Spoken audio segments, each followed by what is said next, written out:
I looked at him confused and said, "Are you asking or telling me? Where's the money you made from being in IT?" He said with a straight face, "I am telling you, and my money is mine.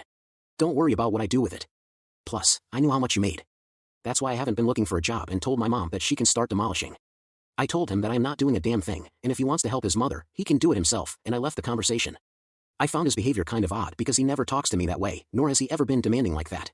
The next day, I got home from my office, but I didn't tell my husband when I got off. I walked into our home and heard my mother-in-law and my husband talking. My mother-in-law said, "I don't know why I let you marry the N-word with the hard R, they are selfish." My husband said that some are selfish but not all.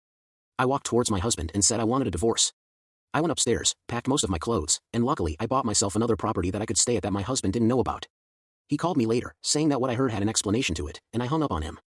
Now, I get calls from his side of the family saying that my mother-in-law can justify why she said that and I'm being sensitive, and asking for a divorce over what his mother said is wrong.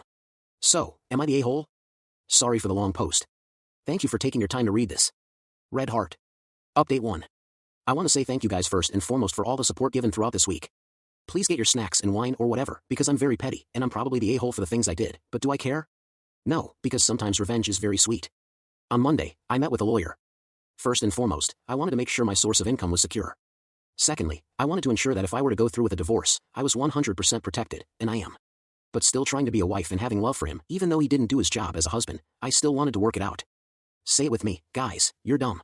But anyways, I met with my husband and his mother, and it went smoothly at first, but it was still tense.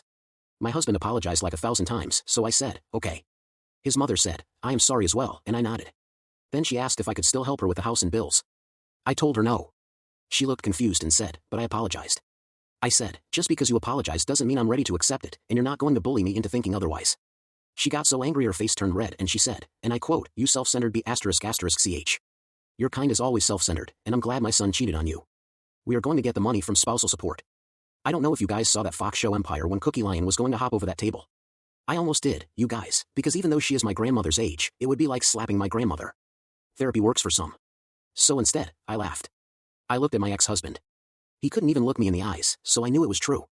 After I finished laughing, I said to my dear husband that the divorce papers will be delivered to you by tonight and you aren't getting anything from me because that prenup you signed 5 years ago, yeah, you are screwed. Meaning he ain't getting anything. After that, I paid for my food and left. Since then, I moved out of his house, and that house his mom wanted to redo or renovate, she got evicted because she wasn't paying her bills. She was waiting for a handout, so I am buying that house. My ex-husband is staying with his brother, and so is his mother. For all of this, I deserve a vacation. So, as revenge on my husband, because of course divorce isn't enough for me, I wanted to make him regret everything by living his dream. I am moving to Malibu to live the rich life. Not only am I moving there, but I also bought the house he has been looking at for years, and my kind will be staying there for Christmas. But other than that, I am doing great. It's like a huge weight has been lifted from my shoulders. Thank you for reading and all the blessings that have been sent my way. I do appreciate it and all the support.